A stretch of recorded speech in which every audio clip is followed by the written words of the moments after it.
میرا سوال یہ تھا کہ ابارشن کا اسلام میں کیا کنسیپٹس ہیں؟ اگر تو ڈاکٹر کہیں کہ اس سے ماں کو خطرہ ہے یا اس میں ایسا بچہ ہے جس کو ہر لحاظ سے ڈیفارمڈ ہے، کوئی ڈیولپمنٹ اس کی نہیں ہو رہی، کوئی برین ڈیولپمنٹ نہیں ہو رہی، یا ہارٹ نہیں ہو رہی ہے، کوئی لمب نہیں ہو رہا، یا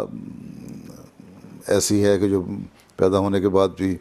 مشکل میں رہے گا ساری زندگی اس کی، تو اس پہ اگر اور 100% یقین ہو،